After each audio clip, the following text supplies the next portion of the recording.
الرحيم الحمد لله رب العالمين والصلاة والسلام على سيدنا محمد أشرف الخلق وسيد المرسلين وعلى آله وصحبه أجمعين. اللهم اغفر لنا ما قدمنا وما أخرنا وما أسررنا وما أعلنا وما أسرفنا وما أنت أعلم به منا. اللهم أصلح لنا شأننا كله وأصلح عاقبتنا في الأمور كلها. اللهم أصلح ظاهرنا وأصلح باطننا واجعل باطننا خيرا من ظاهرنا واجعل ظاهرنا خيرا. اللهم ربنا إنا نسألك صلاح المعاش والمعاد. اللهم أصلح أمورنا، اللهم أصلح أمورنا واستر عيوبنا واغفر زلاتنا وبارك لنا في أهلنا وذوينا وأحبابنا وذرياتنا. اللهم ثبتنا بالقول الثابت في الحياة الدنيا وفي الآخرة، واجعل لنا من كل ضيق مخرجا ومن كل هم فرجا، واجعل لنا من بعد العسر يسرا. Oh Allah, we call upon you, we pray to you, we beseech you, we ask you to fill our hearts with nur and guidance, to make us steadfast upon the right path, to facilitate for us our affairs. Oh Allah, we ask you to give us healing from every affliction and every trial. We ask you, Allah, to give us nur and guidance in every aspect of our lives. Help us navigate the difficulties of our lives. Oh Allah, we ask you to make us followers of truth, supporters of truth, truly committed to our deen, truly committed to our beloved Prophet Muhammad sallallahu alaihi wasallam. We ask you, O Allah, to make us of those who are enamored with good things and enamored with seeking your pleasure. We ask you, O Allah, to bless our lives and our livelihood and to make the best of our actions the last of our actions, and to make the best of our days the last of our days, and the best of all days the day we meet you and you're pleased with us, Ya Rabbil Alameen. We ask you, O Allah, to fill this gathering with rahmah and khair and barakah and goodness. We ask you to bless us with sound understanding and sincere devotion. Bless us with sound understanding and sincere devotion.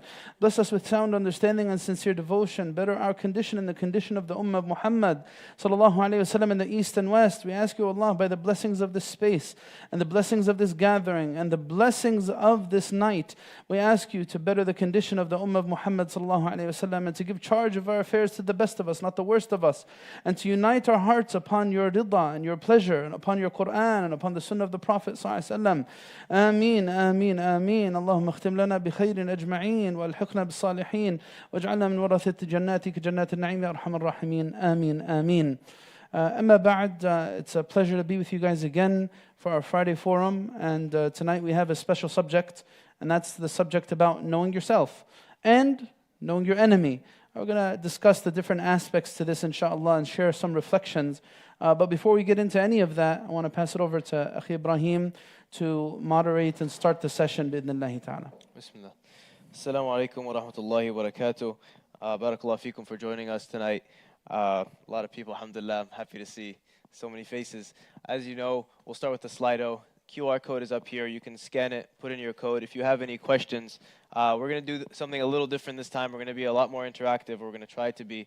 So we may ask you questions first, and then we'll get into the questions at the end. But if you see a question you like, you can thumbs up. If you have a question, you can put it there. We'll be answering relevant questions, inshallah. So please, if there are any fiqhi questions or anything like that, we can give you Shaykh's anonymous line, and you can reach him there for those kinds of questions. Bi-idhnillahi ta'ala. We have a lot of events going on this weekend. The first one is the Mawlid event, which is tomorrow. Tomorrow night at ICPC Patterson. That'll be between 7 and 9:30. There'll be anashid, reflections, talks.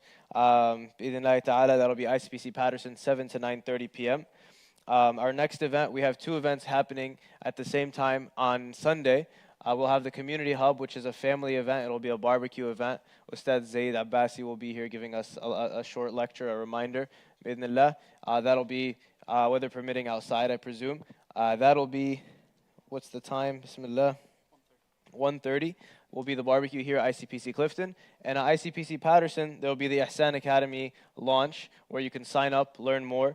That'll be at 10 a.m. to 1 p.m. in ICPC Patterson. So you have the Ihsan Academy, which is a Hifth program, an Islamic Studies program. That'll be launched and announced. And then here you'll have the Community Hub, the end of summer barbecue. As always, we recently started our Sirah, the Meccan period class. That'll be Sunday nights at 7 p.m. And then we also have our Tuesday night class, which is Fiqh of Salah as well. With that, Shaykhna, how would you like to start talking about this, knowing ourselves, knowing our enemy? Where do we begin? جزاك الله خير أخي إبراهيم. الله يبارك فيك ويحفظك إن شاء الله. بسم الله. Brothers and sisters, the subject for tonight is about something, a journey. I'm going to call it a journey. Let's put it this way. A journey that's one of the most intimate experiences that anyone will have in this existence. This journey is getting to know you, me getting to know myself. And the reason why we call it a journey is because it's not something that's so clear-cut. It's something that involves a lot of different variables, a lot of different stages of growth.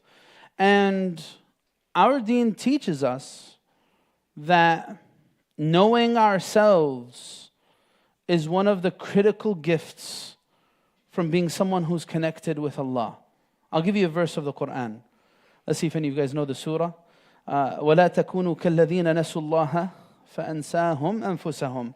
This verse says, don't be like those who forgot Allah, and the consequence was that He made them forget themselves. Can someone over there just, if you could please just close the doors and tell the brothers outside, if they want to talk outside, to talk on the other side of those doors? Jazakumullah khair.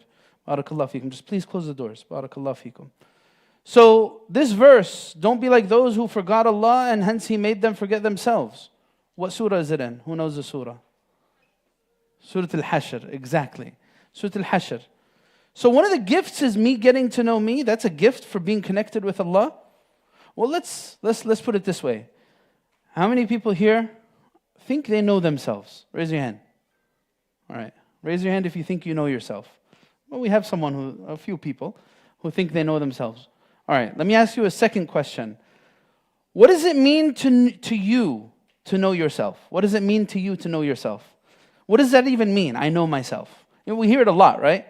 Like people when they're in contentious situations or when they're dealing with some life problem. Hey, I know myself.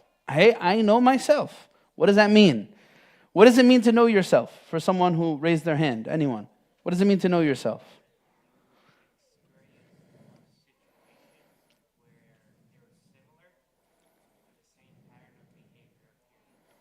All right. You've begun to see patterns in your life and you've experienced the same situations, and then what? You know how you normally react to situations. So when people say, I know myself, one of the things they mean is I know my common reactions to situations. Now, of course, this is variable based on what you've experienced, right? Now, who's experienced everything there is to experience in life? Raise your hand.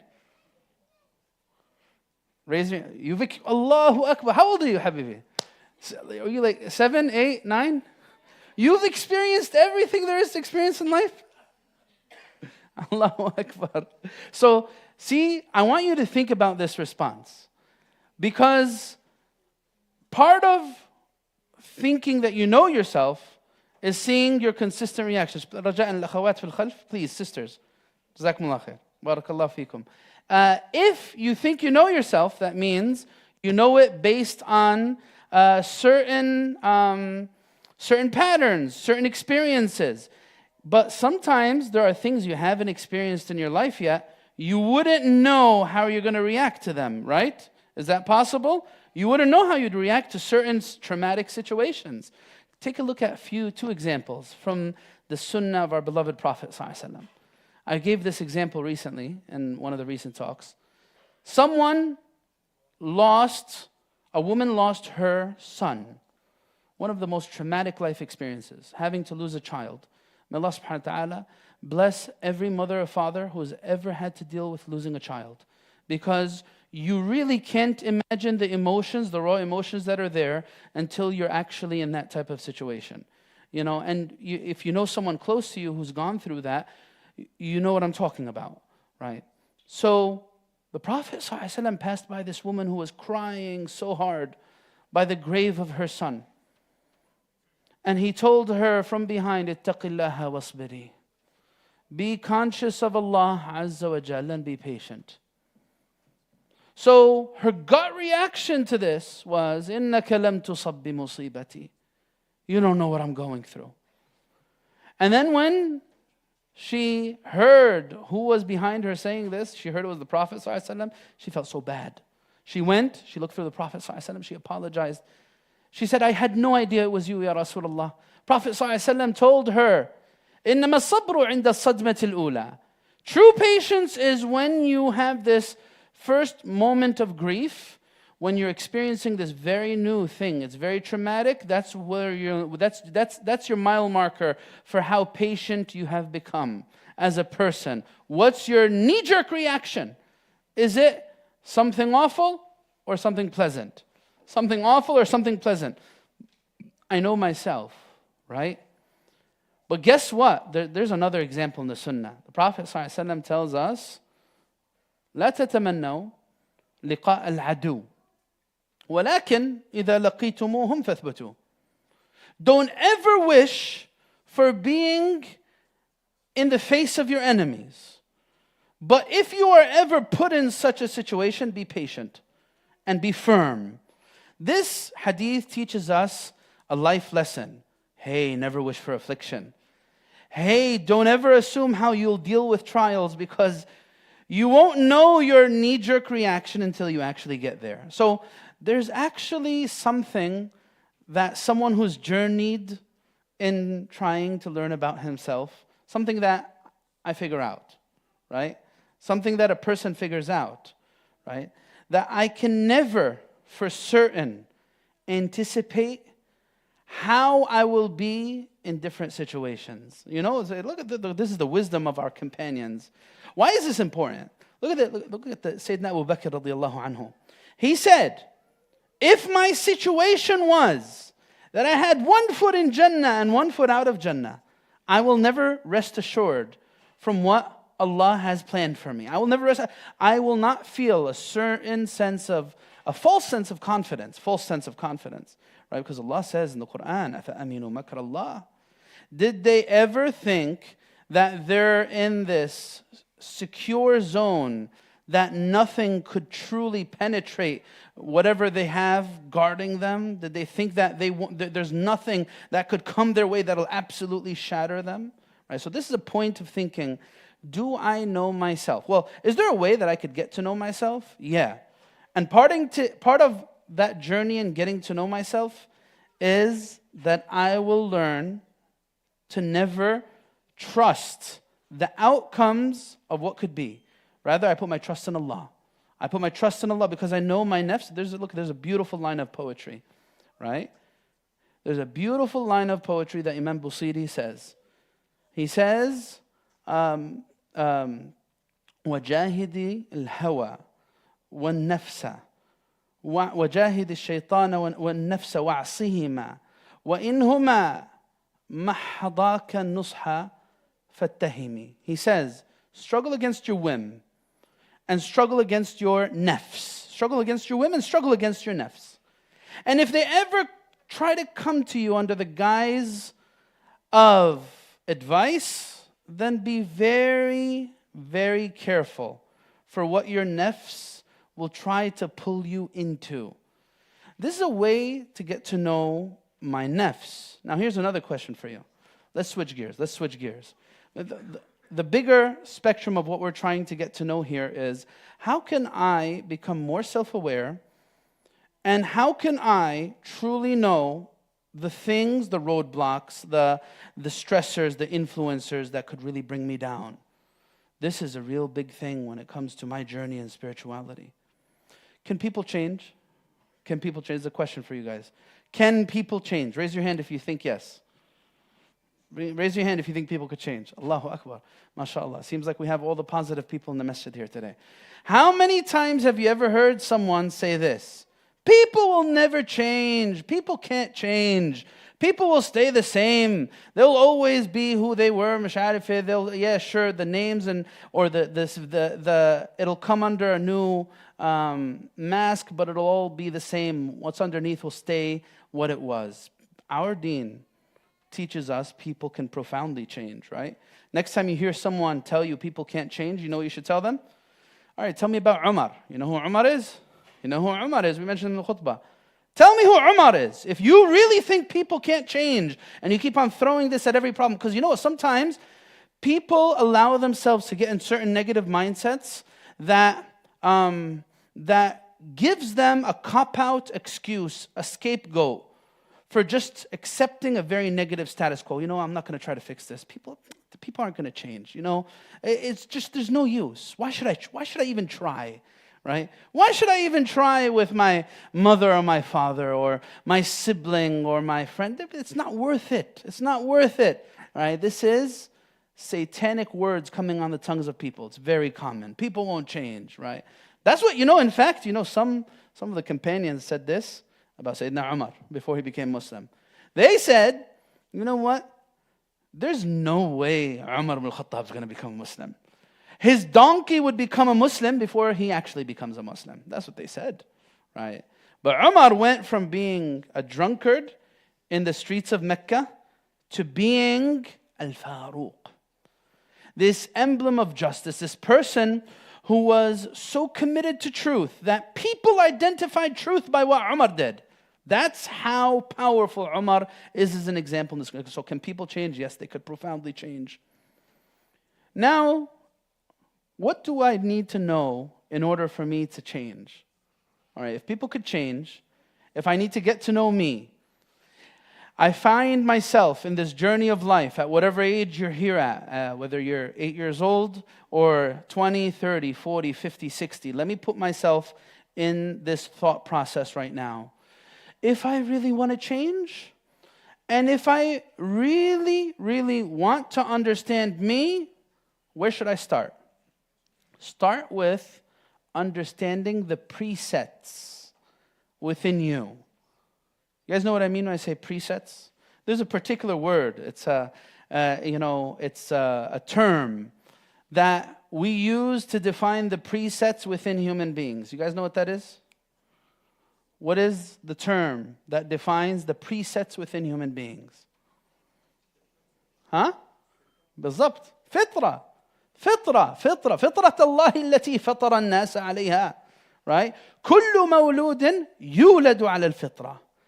Every newborn is upon this thing that's called fitrah. And that's natural design. The way Allah created us, right? Before anything came along to distort us, there was this original state. What's part of that original state? If you were to try to list out the different aspects of humanity, what comes to your mind? The different aspects. What makes a human a human? Think with me. What makes a human a human? What's part of the basic reality of human beings? Who wants to say something? Raise your hand. Basic reality. Someone had a hand up over here. Go ahead. What is it? Okay. How they act is something that comes after. I want you to think before. What makes a human being? How can you notice who's a human being? All right, there's the body. Right, that's one. The physical body, that's one. What's number two? Go ahead. Emotions, okay. Emotions, this is a critical one. I want you to list out, what are these emotions? What are they? When we're talking about fitrah, what are we referring to? Right? So, emotions, that includes what? Sadness. Is that natural to humanity? Of course. Of course, it's natural to be sad as a human emotion. What else? Anger, is that natural? Of course. It's natural to humanity to be angry. Yeah. Happiness along with that. Absolutely. Natural emotions, right? Why is it important to know these? Why is it important to know these? We're going to get into that right now. What else comes to mind when you think of humanity? All right, you said emotions. All right. Where are these emotions? What carries these emotions? What's the vessel of these emotions? Not the organs, not the mind, right? There's something, all right, what do you mean when you say mind? That's this whole philosophical conversation in Islam to begin with. Is it the brain or is it something else? Yeah, go ahead. All right, what's that mean? Consciousness. When Allah created Adam, he was shaped, what was put in Adam? Soul, right? Your emotions, they're not in your arm or your leg or your heart as an organ. That's not what carries your emotions, right? It's your soul. That's why they always were very keen. They said, be very keen on your soul, complete its virtues, because you're a human being because of your soul, not your body. فإن عليك بالروح فاستكمل فضائلها فإنك بالروح لا بالجسم إنسان. That's what our deen teaches, right? So emotions, we have a soul. All right. Now, how does the shaitan get to us? Through these presets. He gets to us and he penetrates these doorways into human beings and he mutilates this fitrah. He's one source of mutilating this fitrah, right? Think about that. Think about that for a moment. Is anger bad? We've addressed this in previous Friday forums. What's the answer? Is anger bad? Yes? No? Yes? No? Okay. Yes, no, maybe so. Let's go with number 3. Maybe so.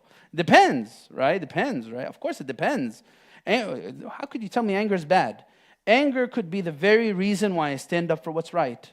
Anger could be the very reason why I defend the truth, right? So anger is not bad, right? It depends on how it's expressed, and it depends on the cause and the trigger for it. What's the trigger for it, right? You want to say something? It's a natural response, right? But now, what's guiding your anger? What's your cause? What's the cause for your anger? These are all things to think about and reflect on. So the shaitan comes to us as human beings, and he tries to make all of these things in a distorted way. You know, if I was to ask you another question, let's ask you another question. All right, now we know the fitrah, and we know what the shaitan does to try to get to us. If I was to ask you, who's your enemy? What would your response be? Who's your enemy? Don't name anyone in particular. Who's your enemy? Raise your hand. You're pointing at the guy next to you? Allahu Akbar. Shaitan. All right, that's one source. One source. Who else is your enemy? Yourself? Your nafs? Is your nafs your enemy? So I need to fight against myself? It depends. Of course, the debased and the lowly aspects of my nafs, I need to fight against that. But my nafs as it is a ruh, no. So what I'm trying to say here is there's 2 usages for the term nafs. One that's positive, one that's negative. The positive one is when it makes it synonymous with ruh, nafs and ruh, synonymous, right? The other one is when you're talking about the lowly passions, the bad aspects of humanity. Yeah, you need to struggle against that, of course. So we have the shaitan, that's one source. Then we have the nafs, who's your enemy? I'm happy you guys are answering like this because usually, all right, what's the merit in knowing, okay, if I know that the nafs and the shaitan is my true enemy, how's that? Do you guys have enemies from among human beings? Or do people have enemies from among human beings, right? What's the answer to this question? Do people have enemies from among human beings? Yes, all right. Now, if I know that the true culprit in most conflicts and most issues that people face is usually coming from nafs or shaitan, then it's going to give me new perspective. Is it really worth demonizing people? Why is this important to understand? Part of the journey of self-awareness, hey guys, you with me? Let's go back to knowing do you know yourself, right? Do you know yourself? Part of learning about ourselves is learning about those around us through our life experiences. Guys, think with me here. Think with me here. There are 2 types of people who go into problems. Those who are looking beyond the problem to the outcome, the result, the end, and those who get caught up in the details and are blinded from all the lessons they could possibly learn from these situations, right? These are the 2 types of people, right? I think the baby in the back's agreeing. All right, so anyway, think about that, because it's not easy to do, by the way. It's not easy to do.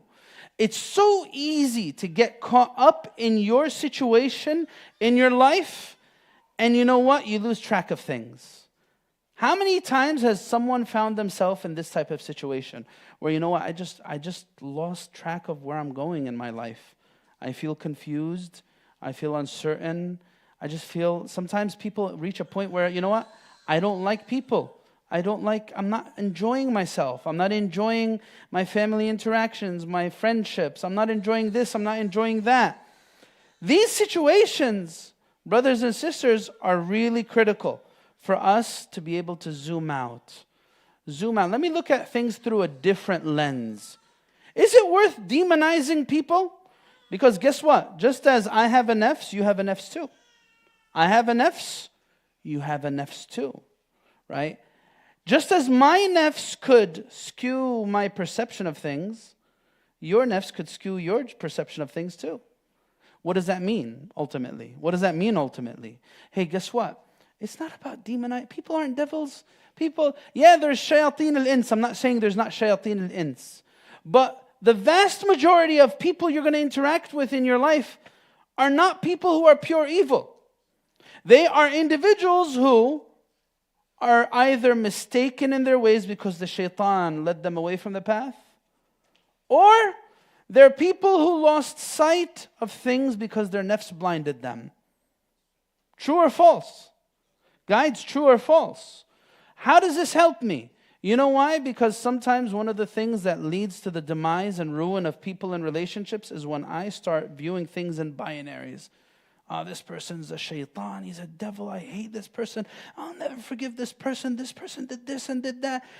That person is as vulnerable a human being as you are. You may be someone who Allah guided to figure out what the shaitan's been perpetuating on your nafs, and they may be someone who's still struggling with that.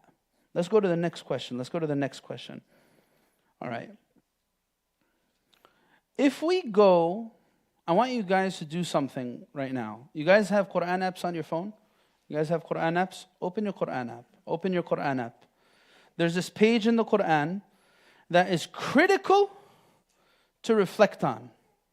MashaAllah. Jazakallah khair. Allah yabarik feek.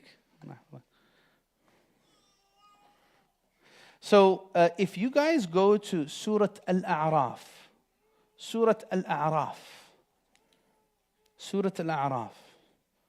page 12. Verse 12, not page 12. Surah Al-A'raf, verse 12.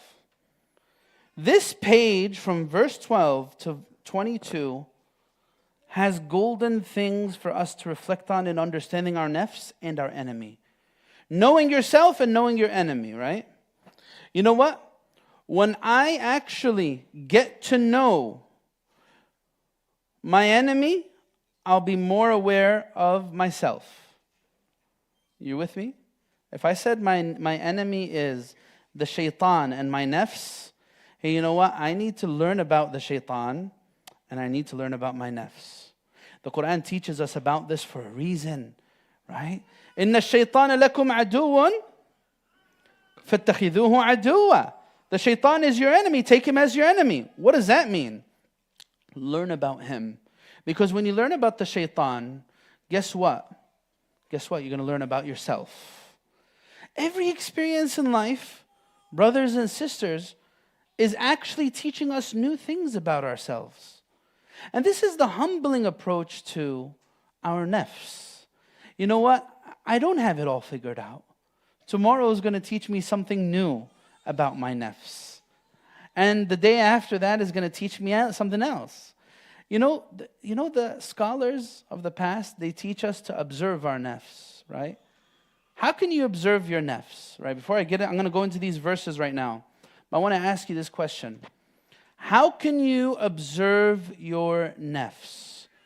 By observing what? What do I need to observe? What do I need to look at? What am I looking for? What am I reflecting on? What am I looking for and reflecting on? What are they? Two things. One of them is obvious. What should you watch out for? Huh? إيه؟ المعرفة. يعني لما أنا عايز أعرف نفسي كيف أعرف نفسي؟ من خلال إيه؟ Who said that? Actions is one. It's an obvious thing.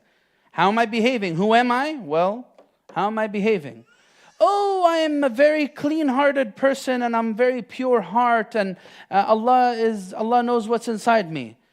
But I betray this person and I lie to that person and I take what doesn't belong to me. Is there any way that a person could be clean of heart if this is what their actions are? If their behaviors speak a different story, then how could their insides be pure? Our deen teaches us what's inside is reflected on the outside. Bottom line. What's inside is reflected on the outside. So one thing is our behaviors. You know, what else is going on that I can actually observe, that I actually see besides, about me? I'm talking about me right now, right? Besides my behaviors. What else? What else could I think about? What else? Your words, all right, let's include that under behaviors. How I'm talking, how I'm walking, right? Let's include them together, right? Allahu Akbar. All right, so you guys kind of said it at the same time. Your thoughts, right? There's something in this journey to getting to know me, self-discovery, that's called muraqabat al-khawatir. I need to think about how I'm thinking about things. Let me say that again, right? It's not, let me think about how I think about things, right? You know what? I think, I'm going to push this. Perhaps most of life's problems will be resolved if I'm able to figure out how I'm thinking about things. How's that, right? You know what? This is something very interesting about human beings.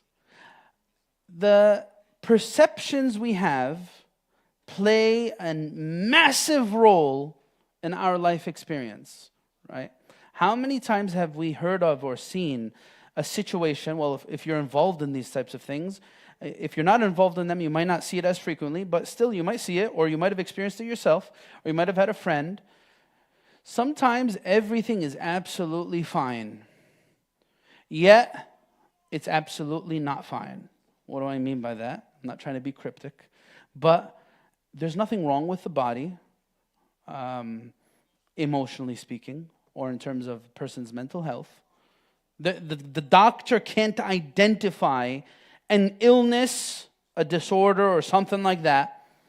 But I feel as a person as though I'm utterly shackled. I feel like, I might be as healthy in my youth as an ox. But I don't know why. I don't have any motivation. I feel depressed about my life. I just feel like I can't, I feel like I'm disabled even though I'm not really disabled, right? How many times have people thought like that? Why? Perception. Oof. Perception is, let me ask you guys another question. If someone was to ask you, what is our biggest struggle with the shaitan? What would you say the answer to this question is? What is our biggest struggle with the shaitan? Raise your hand. Raise your hand. Go ahead. Okay. Not listening to him. I want something more. Give me something more. What's the center, the core of the struggle? What is he trying to achieve, and what are we trying to stop him from achieving? Right? Yeah, go ahead. Okay. That is ultimately what he's trying to do, leading us to the straight path. But there's something critical that he tries to achieve to make sure that we get there really quickly. Go ahead. Huh? To prevent salah? Okay. Well, that cuts us off from our relationship with Allah. That's true. Let's go to the brothers. Let's see if any of the brothers have anything to say. Go ahead. Huh? What is it? Waswasa? All right. To what end? There's a name for the shaitan in the Quran that gives us the answer. Control. He's trying to control us. Well, he knows he can't control us. The Quran says, وَمَا كَانَ لِي عَلَيْكُمْ مِنْ سُلْطَانٍ. I had no power over you except suggestion. إِلَّا أَن دَعَوْتُكُمْ فَاسْتَجَبْتُمْ لِي. Right? To think that, what do you call that? To think that you have no way out. That's coming from where? Your attitude, right? Guess what? Yeah, you want to say something, Doctor? Yes, despair. That's also coming from what? Same exact thing what he said. It's an attitude, right? The battle, our central battle against the shaitan is one of perception. How about that? You know one of the shaitan's names in the Quran? وَغَرَّكُمْ بِاللَّهِ الْغَرُورِ. the oft-deceiving one, is the one who deceived you in Allah. Think about that. It's a battle for perception. You want to know the proof of this? Let's look at this verse. Let's look at this page now. Let's look at this page. I want you to take a quick look at verse 20. Look at verse 20, guys, in Surah Al-A'raf. If you read it, it says, فَوَسْوَسَ لَهُمَا الشَّيْطَانُ لِيُبْدِيَ لَهُمَا مَا وُورِيَ عَنْهُمَا مِنْ سَوْآتِهِمَا وَقَالَ مَا نَهَاكُمَا رَبُّكُمَا عَنْ هَذِهِ الشَّجَرَةِ إِلَّا أَن تَكُونَا مَلَكَيْنِ أَوْ تَكُونَا مِنَ الْخَالِدِينَ. Look at what he says. The shaitan whispered to them to expose their privacies, and he said, the only reason Allah told you not to eat from the tree is for two things. Because if you eat from the tree, you'll either become angels or you'll live forever. Think about these two reasons. And look, and then after that he says, وَقَاسَمَهُمَا إِنِّي لَكُمَا لَمِنَ النَّاصِحِينَ. The shaitan promised, I'm giving you good advice, man. Listen to me. Listen to me. I'm giving you good advice. فَدَلَّاهُمَا بِغُرُورٍ. He let them be in a state of utter deception. That's what the shaitan did to them. If you take anything away from this class, this talk of ours tonight, take this away. The shaitan is trying to distort our perceptions. And that's the way he'll lead to our ruin and our demise. If I'm able to get clarity of my perception, I'm able to guard myself from the shaitan. Right. Now let's look at this closer. What's bizarre to you about what the shaitan's giving them as a reason to eat from the tree? He said, hey, if you eat from the tree, you're going to become an angel, and you're going to live, or you're going to live forever. Right? What's bizarre about these two things? Or let me put it this way. What do these two things teach us about our humanity? In light of this struggle for perception, what do these two things teach us about our humanity? Who can think with me? Huh? What do you mean? Both about becoming an angel is about desires? What do you mean? Okay, all right. So one of them is desires. Okay, I can see where you're going with that. That's true. The shaitan plays on desires. What else? So what's the opposite of khulud? Come on, think with me. All right, what is the shaitan put in them a fear?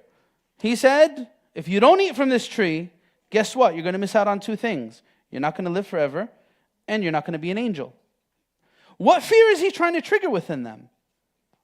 You guys want to think with me? Think with me. Go ahead. He's doing waswasa, he's whispering, but what fear is he trying to trigger? All right, someone said it. Fear of death. Human beings have this is one of the things in this.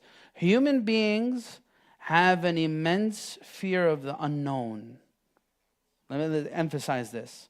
By nature, I'm not saying every single human being, but in general, one of the features of humanity is we get used to things, right? And we become attached to them, right? Isn't that right about our humanity? Sometimes, people become hoarders because they get attached to things, right? I want to keep this ripped up paper that's from 20 years ago. Why? Because it reminds me of this very special time in my life. I'm attached to this. I don't want to let it go, right? It's ripped up and it's, sometimes, this could be even like, sometimes it could be a mental health issue. People hold on to some bizarre things that are even rotting away because they're attached, right? They get attached to places, attached to individuals. Sometimes some people won't know how to let go of certain things that are bringing them down, right? Because what? This is our nature. We get attached to things, right? I'm afraid of the unknown. There's a reason why there's so many verses. Allah subhanahu wa ta'ala tells us that the angels, when the person dies, the angels come to the believer, what? أَلَا تَخَافُوا وَلَا تَحْزَنُوا تَتَنَزَّلُ عَلَيْهِمُ الْمَلَائِكَةُ. More than one verse in the Quran. The angels come down and tell this mu'min, don't be afraid, don't be sad. It's okay. Why? Because human beings were afraid of the unknown. I'm afraid of what's going to happen if I let go of this, or if I end up leaving this dunya behind and I'm going to this new reality I have no idea about. This is one thing, right? let's go to the next thing. What's so bizarre about the angels thing? تفضل دكتور. Allahu Akbar. Yes?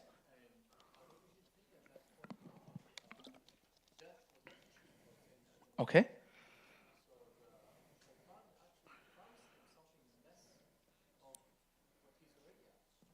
Absolutely. And why is this? Why would this be enticing for Adam?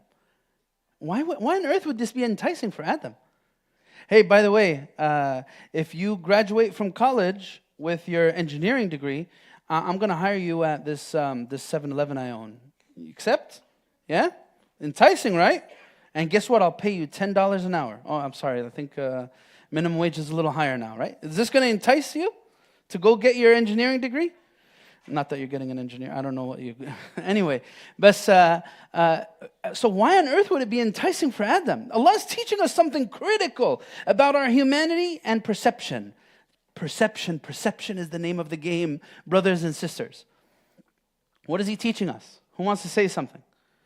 What is He teaching us by enticing Adam by saying he could become an angel? He's teaching us something really, really important. He's teaching us that there's something within human beings that we like to conform. I feel a deficiency if I don't have there's one aspect of it, there's two sides to this, right? Just hold it for a second. I feel a deficiency if I don't have what everyone else has, right? And so if all my friends are 25 and married, and I happen to not be married, I feel like, oh man, I feel depressed about my life. Everyone's ahead of me. I'm 25 and I'm not married. Right? Or if I see all my friends, they have these degrees and these nice cars, and I don't have a nice car. Oh man, I feel like I'm a failure, right? Or if I'm not able to afford an extravagant wedding like everyone else in the community is affording extravagant weddings, oh my God, I feel so ashamed. I feel like I haven't put forth anything in my life because I can't afford $20,000 worth of flowers. Or whatever else people do in their weddings. Conformity. Perception. How do I perceive success and failure? Allah's telling us human beings tend to perceive that by what everyone else has. That's how human beings tend to do it, because that's what's influencing them. So because there's another aspect to this. Guys, this one's a gem. It is golden. When Adam alayhi salam was close in proximity to the tree, the shaitan was able to distort his image of things. He said, you're going to become an angel. Well, that's inferior. If Adam thought clearly, he wouldn't have been swayed by this. How many times has a person's perception of things been altered because their heart's not in the right place? This is the other thing it's teaching us. You know, there's another story in the Quran. It tells us the same exact lesson. Bani Israel. Allah gave them food from Jannah. He gave them food from Jannah. Man was salwa. Right? These are people were getting, they say the man is this sweet type of food that has honey with it. And then there is a salwa, which is like quails or birds from Jannah. Right? And they were getting this food as they were... in the lost years as they were lost in the desert. Allah gave him this gift. And they said to Musa alayhi salam, we're not going to be patient. We don't want this stuff. We got sick of it. We don't want food from Jannah anymore. We want lentils and onions. And qitha, we want squash. This is what we want. Change the menu. Send the manna and salwa back. Give me onions. That's what I want. Allahu Akbar. Sayyidina Musa alayhi salam said to them, أَتَسْتَبْدِلُونَ الَّذِي هُوَ أَدْنَى بِالَّذِي هُوَ خَيْرٌ? Are you really choosing what's inferior over what's superior? This is the mindset of sin, by the way. Sometimes sin makes people tunnel vision. The person's life is so much better off Without this sinful relationship, what the heck are you choosing for yourself? And sometimes advisors come, friends, family, hey, don't do this, don't do this. You're going to ruin your life. Don't go down this path. Open your eyes. Can't you see? But when the person's in the tunnel vision of sin, they can't see. They see that which is worst as that which is better. And this is one of the signs of amal basira, the blindness of the soul. The Prophet ﷺ tells us about this. The person starts seeing munkar as ma'ruf and ma'ruf as munkar. That which is good is wicked in their eyes. And that which is wicked is utterly good. Man, this is the best. This is how we need to live. This is how I need to function. There's so much these two verses teach us about. And there's a lot more to say about this page. This page is a gem. Think about it, read it, reflect on it. You're going to find that one of the factors in all this, the shaitan, he said, ما نهاكما ربكما عن هذه الشجرة. هذه, this is اسم إشارة للقريب. When they were close in proximity to wrongdoing, you know what? It affected them. Does proximity have an impact on us? When I'm close to something, does it impact me as a human being? What's the answer to this? Does it impact? Does what I'm close to have an influence on my perception of things? Answer? Who said no? What do you think?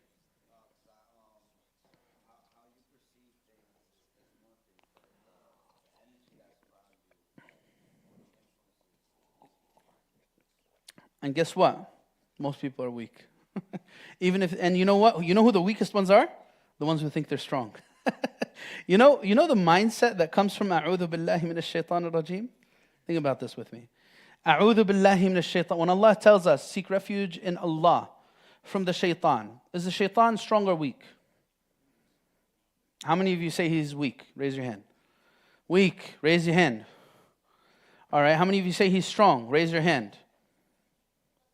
Some? Some of you say he's strong, some of you say he's weak. Guess what? It's a relative thing. It's a relative reality. He's strong over many, weak over some. That's the reality of it. His shaitan, is there anyone here? Raise your hand. If you can make this claim, the shaitan has never left any imprint on me in my life. Raise your hand. Huh? It's impossible, right? It is. He's left an imprint on every single person's life, right? But is he weak or is he strong? This is a relative thing. He can get stronger, he can get weaker. You know what makes him stronger and makes him weaker? What I'm close to, what my heart is, what's my soul close to, right? Here, why do we say, A'udhu billahi minash shaitanir rajim? Why do I seek it? If the shaitan is weak, or you know what? I am maintaining my salah, reading Quran, I'm doing good things, I'm around good people, and Allah is telling me, hey, you know what? Seek refuge in Allah from the shaitan. Why? If he's weak, I'll seek refuge in myself. Why? I'm stronger than him. Why do I need to seek refuge in Allah? Right? When a big bully comes to fight with me, and I know Ibrahim is very strong, and I go to Ibrahim, Ibrahim, please protect me from this guy. Right? That's because I know Ibrahim could help me, right? In this type of situation. If I think I could take this guy head on, I think I could take him head on. I'm stronger than him. Why do I say A'udhu billahi minash shaitanir rajim? What in it? What gem is in seeking refuge in Allah from the shaitan? You want to say something? Huh? What is it? You're not sure. Who wants to say something? Go ahead.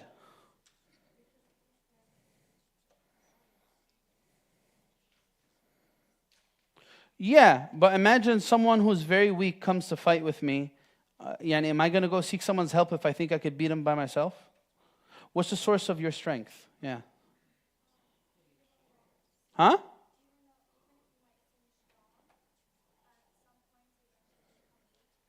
At some points we become weak. Very good, very good, very good. Here, look, I'll make it very simple just so we could save time. I know we got to end soon and we got to take some questions too. You know why we seek refuge in Allah from the shaitan? You know why? Because the source of my power is what? Realizing that I by myself I'm powerless. That's the source of my power. Guys in the back, please, if you could stop talking. Jazakumullah khair. I am strong when I realize I am powerless. Right? That's the source of my strength. We know our deen teaches us, you remain a scholar. The scholar remains a scholar until he says, I know. Until he realizes it, he thinks and perceives himself that he has this supreme understanding. That's when he's the most ignorant of people. That's when he's the weakest of people, right? Because his perception became distorted, right? I realize I'm strong when Allah is with me. Even if I think that my ibadah and my worship is giving me some strength. It's a very humbling attitude. And that's something the shaitan cannot overpower. That's something the shaitan can't overpower, right? So does proximity affect us? I understand where you're coming from, Brother Eric. It affects the weak. But guess what? My deen teaches me I should never get self-absorbed and think I'm actually powerful. I should realize that at any point, that's part of getting to know myself. If someone truly knows himself, he knows his limitations. And he knows at any point I can get weak. No. So this is what we say. A lot of young people, they come with these misconceptions. Hey, I know how to control myself.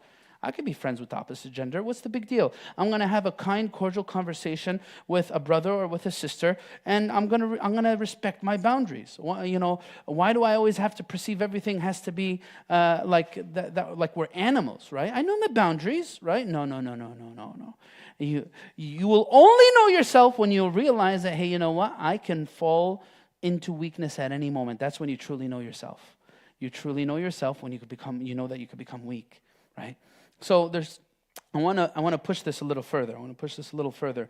There's something critical that I need to understand about this battle for perception. Allah subhanahu wa ta'ala says in the Quran, إِنَّهُ لَيْسَ لَهُ سُلْطَانٌ. Let's see if anyone could finish the ayah. He has no power and sultan over a specific category of people. Who are they? عَلَى الَّذِينَ آمَنُوا. Who knows the rest of it? No.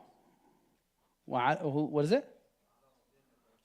بالضبط. جزاك الله خير. وعلى ربهم يتوكلون.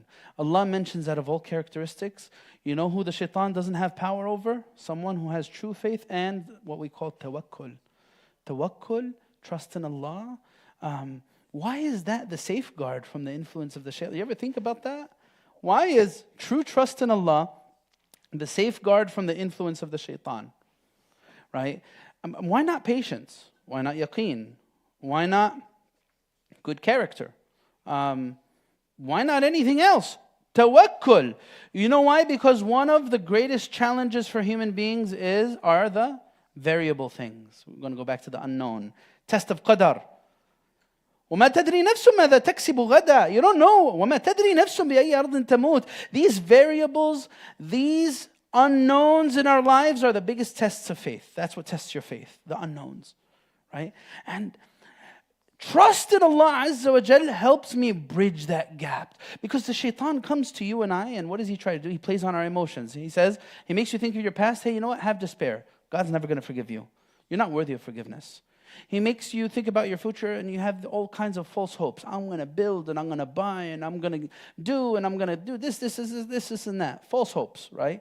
I keep on thinking about the future. He doesn't want us to think about our present, right? Because he wants us to be in this delusion, right? The shaitan is all about illusions and delusions. Illusions of grandeurs and delusions about life. That's what he's about. It's all about perception. Will the shaitan win over my perception of things? Or will goodness win over my thoughts and perceptions of things? I want to go back to those thoughts. Hey, guess what? Why do you think we observe our thoughts? Why do you think we observe our thoughts? The precursors to actions. Hey, guess what? If you're always thinking about the worst possibilities in every single situation, guess what you're going to become? You're going to become a very negative person. Guess what? The self-fulfilling prophecy. You ever heard of self-fulfilling prophecy? Self-fulfilling prophecy. Have you ever heard of that? Your reality is going to become the way you choose to think about things. If your thought becomes very satanic in nature, then guess what? Your reality is going to be very satanic. Perception, very powerful thing. Look at the shaitan's perception. If you could just keep it to the end. Jazakallah khair. Look at the shaitan's perception. Guys, the shaitan, when he fell to Adam, you know what happened? You know what he did? First off, he thought he was better than Adam. Why? Why did he think he was better than Adam? Why do you think he was better than Adam? Because he was created from fire, Adam was created from clay, and some odd, understanding gave him the thought that fire is better than clay. Why? Why is fire better than clay?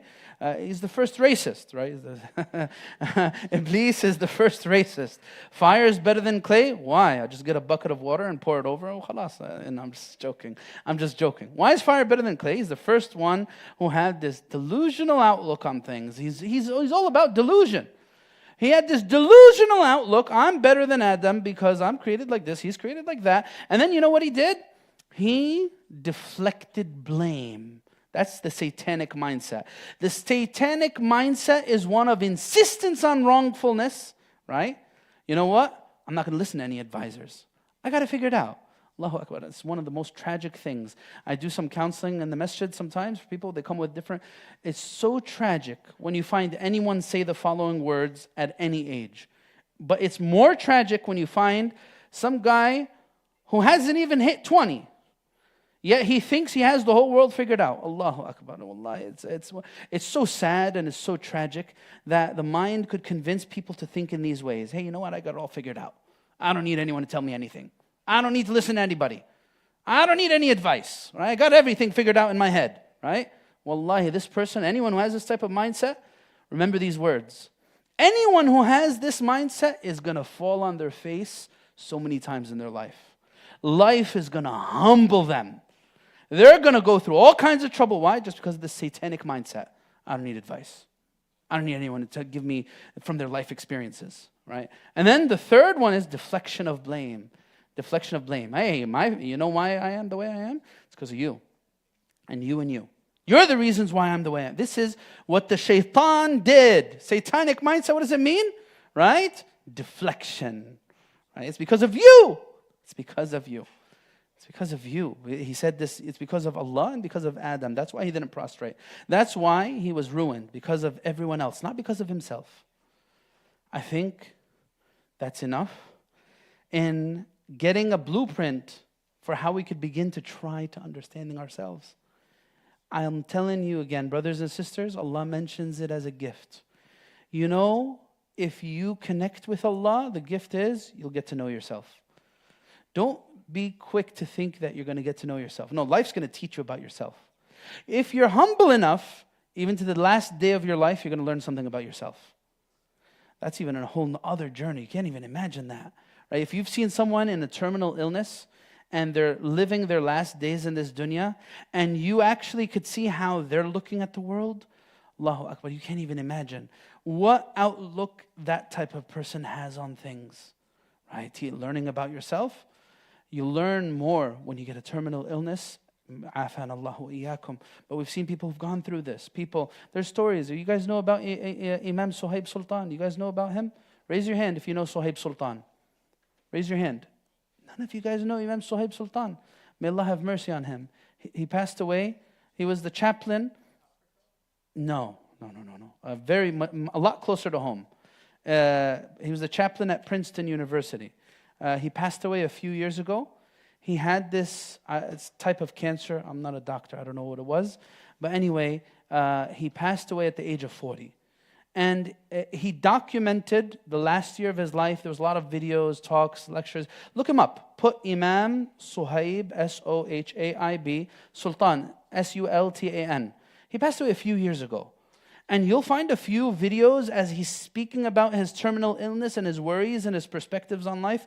Wallahi, I'm telling you, if you really take that stuff into heart, it's going to shatter the hardest of souls. If you feel like your soul is hard and like you're like have this like dark, stark, tough outlook on life, go listen to something like that.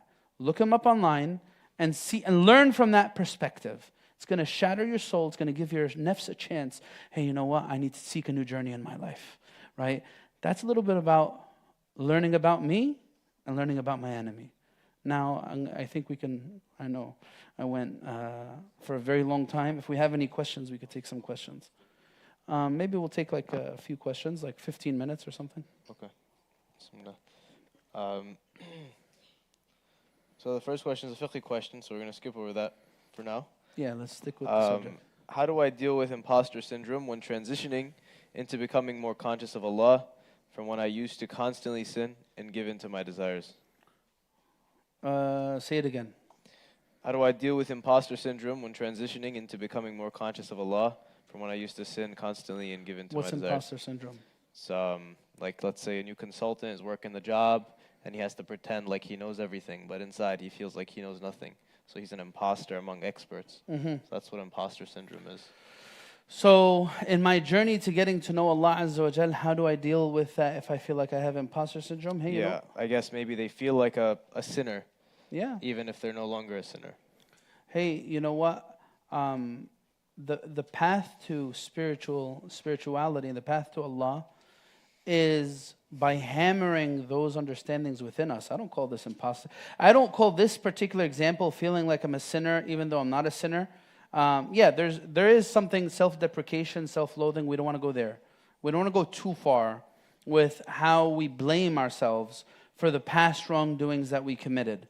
There's a beautiful statement. One of the Salaf, his name was Muhammad ibn Sirin. He said, I disobey Allah and I attribute it to a sin. I remember the sins, the wrongdoing I committed decades ago. I feel some struggles in my life and I attribute it to something that I've done decades ago in my relationship with Allah Azza wa Jal. Hey, you know what?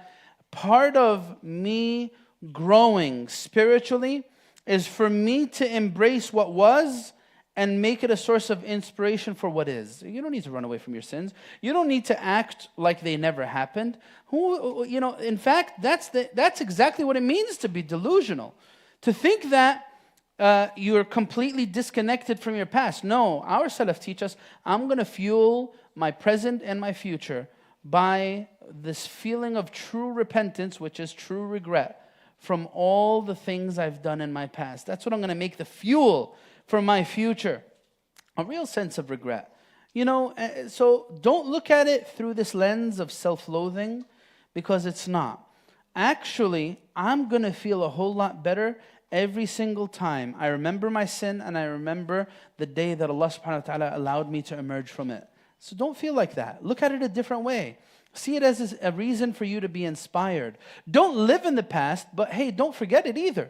Because this journey that you took to Allah started wherever you were. Those humble realities. And that's not where it ended. You became in a better place. And that's by the blessings of Allah. Every time a person comes to me with this question, how do I feel? How do I know if Allah forgave me? I feel so bad about the things I've done. You know what I tell them? Allah subhanahu wa ta'ala, Tawbah is a gift. One of the signs of the acceptance of Tawbah is being guided to Tawbah. Right? Allah says, ثُمَّ تَابَ عَلَيْهِمْ لِيَتُوبُوا.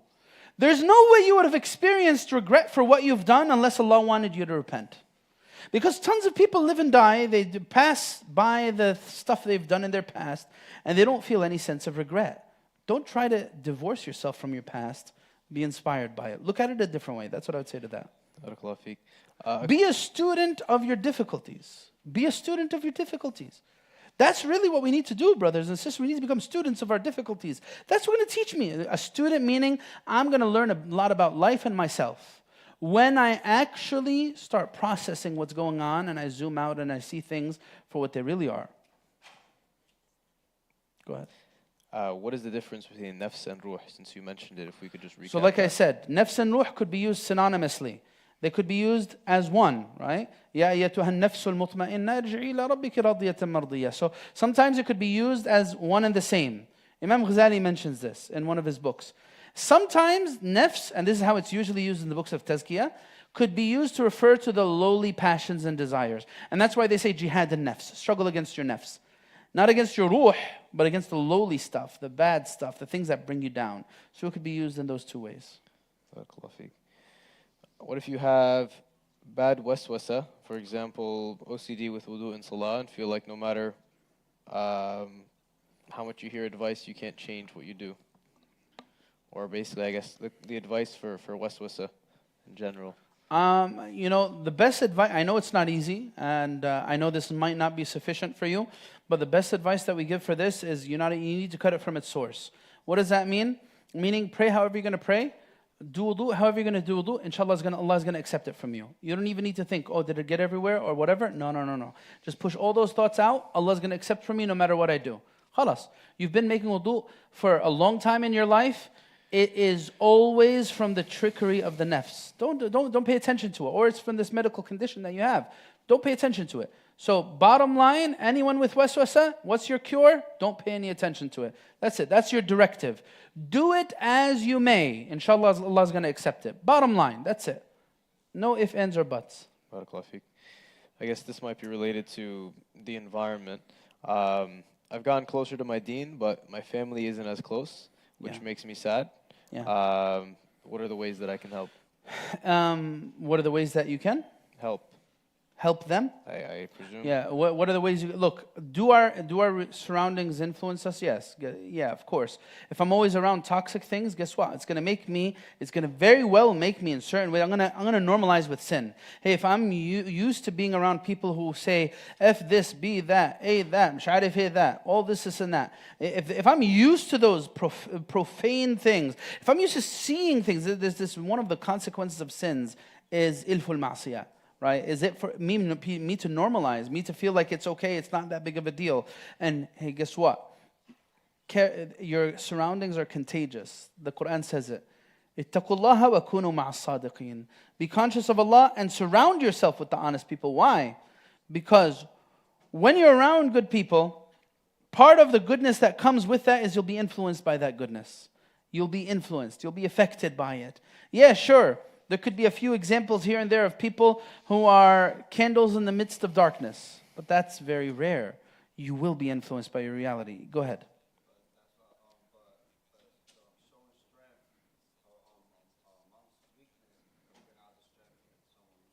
It can be. And that's exactly proving the point. So it could go both ways. Being around goodness could influence others with goodness. Being around wickedness can also influence people with wickedness. Yeah. So this is the thing. When will I become weak? I have no idea. So let me surround myself with goodness. Go ahead. I guess we could take one more, two more. Yeah, sure. So, by the way, so now, okay, say if situation at home is not really that great, and it's going to influence me. What can I do about it? Well, hey, sometimes learning to navigate the difficult things will teach you enormous things about life, right? Just do that. Embrace your reality. Allah subhanahu wa ta'ala put you in that position because He knows you could navigate it. Don't deny yourself. Don't block yourself off from learning those lessons. Deal with it. Manage it. Allah will help you. Allah will help you in doing it. Don't turn away from it. Embrace it. That's what I would say to this person. How can you help them? Hey, you know what? That's a different journey. How can I help someone see the light? It's not easy. It's not easy. It needs some creativity, some sincerity, and some tawfiq from Allah Azza wa Jal. Yeah. Does anyone have direct questions they'd like to ask? Anyone? Go ahead. Yes. Yes.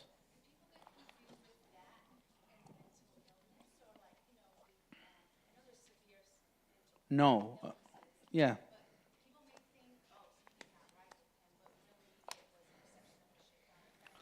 No, I'm not talking about mental illnesses. Mental illness is a different thing. Because there's some type of imbalance within the person, there's something not right there.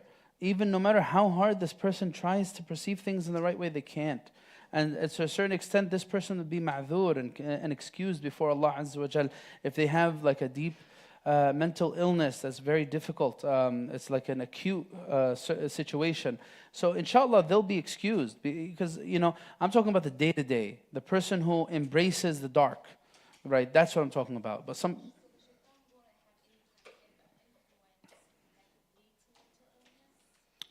can the shaitan have an influence that leads to mental illness?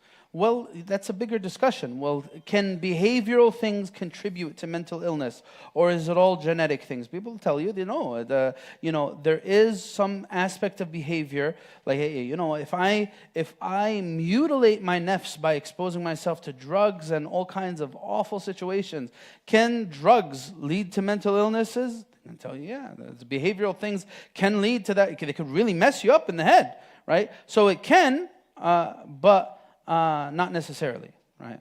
Sometimes it could be confused. Like this person doesn't have an actual mental illness. They have a spiritual problem. It could be confused for it. This person is someone who has some deeply rooted problems with the way they assume of others. This type of person, someone might think that this is a mental illness because it's just off the charts, but sometimes it's not. Sometimes it is. Sometimes it is, sometimes it's not. Depends. Wallahu alam. Any other direct question? Go ahead.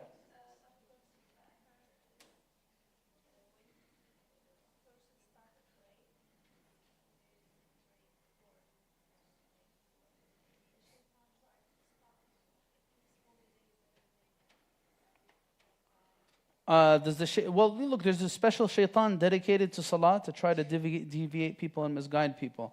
So of course the shaitan's going to try to cut you off from salah. Yeah, sure, absolutely. Absolutely. But about that specific hadith, I don't remember a specific hadith in that regard. Wallahu alam. I think it's good.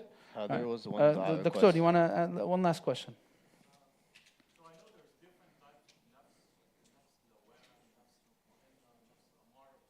Yeah.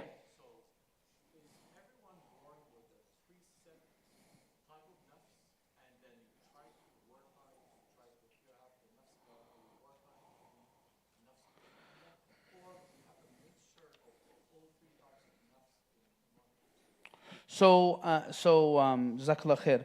The way I perceive these different types of nafs, they're different phases that people can go through.